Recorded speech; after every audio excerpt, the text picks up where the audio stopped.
Good morning po, sir. I am Patrick Abanyel, BSBA Finance. Based on the previous discussion, we discussed about process of strategic planning. It is to develop the vision, SWOT analysis, develop the mission, develop the guiding principle, and develop the broad strategic objectives. And for now, we'll apply it into strategic planning in action, a real-world case.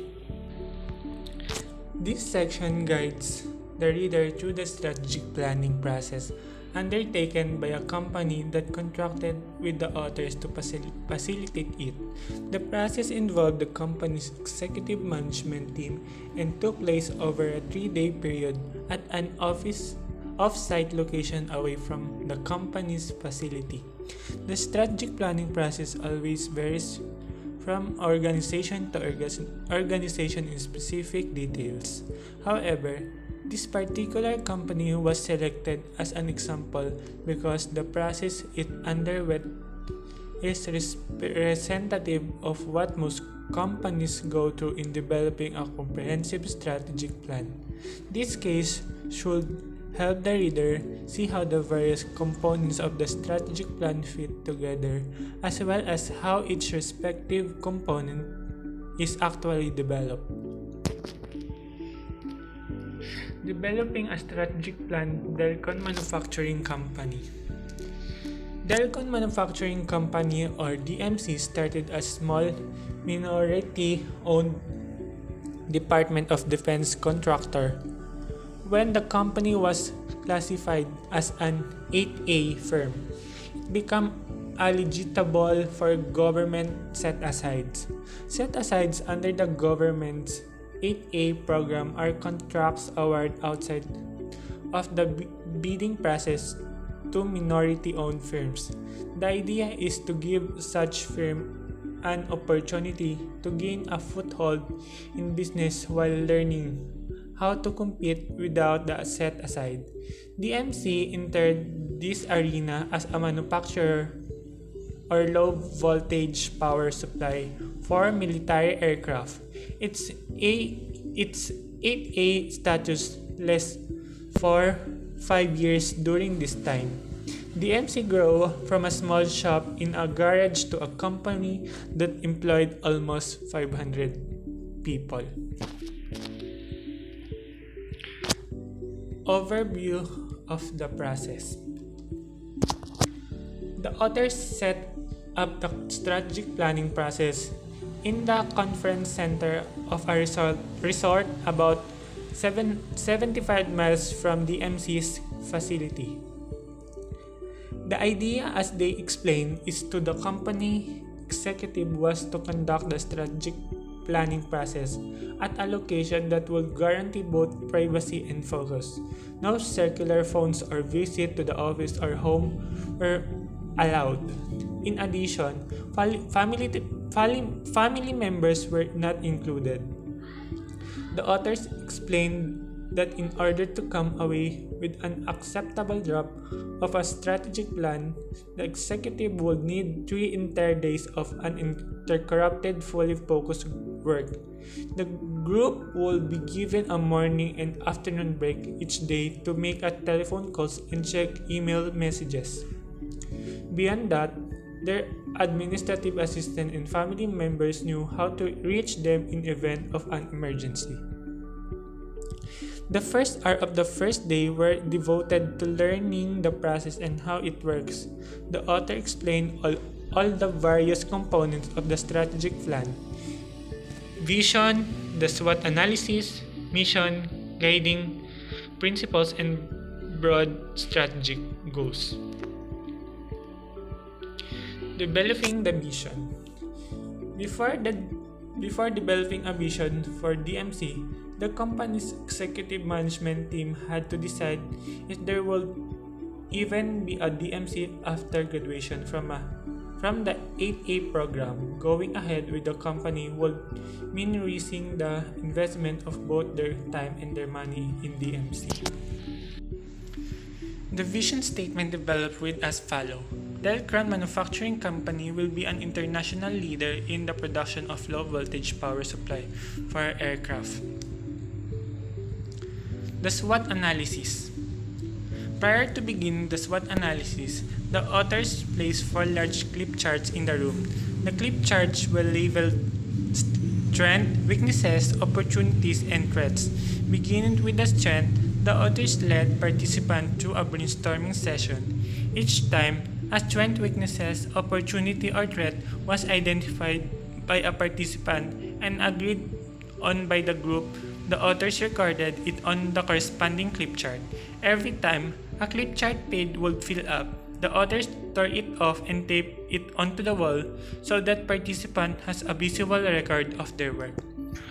Discussion was intense at times, and there were disagreements among participants. One executive would identify weaknesses in another executive area of responsibility, and agreement would ensue. It took the authors a while to convince the executive to drop their defenses and to be open and frank without getting their feelings hurt or being territorial. Another dynamic was that one executive saw as a strength was perceived by another as a weaknesses. Once the author worked through this and other issue that inevitably occurred during strategic planning sessions, a cohesive group emerged and began to cooperate well as a team. The result of the SWOT analysis followed. Strength participant identified and reached consensus on the following strength: strong manufacturing capability, solid business contract in the Department of Defense industry, a proven track record of excellent performance in completing contract on time, low turnover rate with regard to critical employees, corporately low labor rates. Most employees of DMC are retired military personnel who viewed their salary as a second income, and an up-to-date facility equipped with modern technology. Weaknesses participants identified and reached consensus on the following weaknesses: no experience outside of the Department of Defense market, no marketing component, no experience being the lead contractor on a major project. All of DMC's work up to this point had been subcontracted to it by the larger Department of Defense contractors, such as Boeing and Lockheed Martin. No experience in the international market, no design component. DMC had been a build-to-print operation up to this point, and no research and development component. Opportunities participants identified and reached consensus on the following opportunities: expansion into commercial aircraft markets, expansion into international commercial markets, expansion into foreign military markets, military aircraft of American alliance, and availability of a strong international market team that can work in both commercial and military market. One of DMC's potential competitors in the commercial marketplace had just been purchased by a larger company, and its entire marketing team had been eliminated as the part of the buyout. Last, threats. Participants identified and reached consensus of the following threats: DMC's pending loss of its 8A status potential, cutbacks in the development of new military aircraft in the United States, a tight labor market that could inflate labor costs, and potential for ever-increasing levels of competition from foreign and domestic sources. Developing the mission. The executives at DMC found that developing a vision answer many important questions. The vision in place. Developing a vision statement was not overly difficult. It was just a matter of following the criteria set forth by the authors for a well-written mission statement. Most of the discussion focused on wording as opposed to concept. The mission statement the participant finally decide on reads as follows. Delcon Manufacturing Company or DMC is a design and manufacturing firm dedicated to providing high-quality products for the aircraft industry. To this end, DMC designs and manufactures low-voltage power supply for military and commercial aircraft in the United States and abroad. Developing guideline principle. The guideline principle developed are as follows. The ethics. All of DMC's employees and management personnel are expected to implicify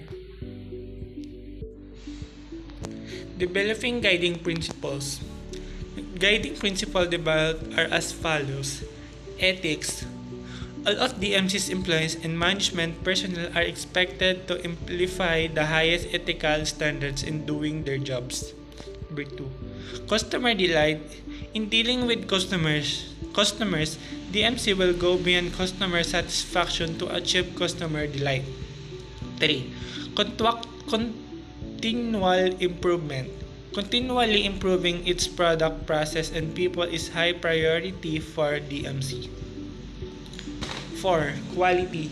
DMC is committed to delivering the highest quality product possible on time, every time. 5.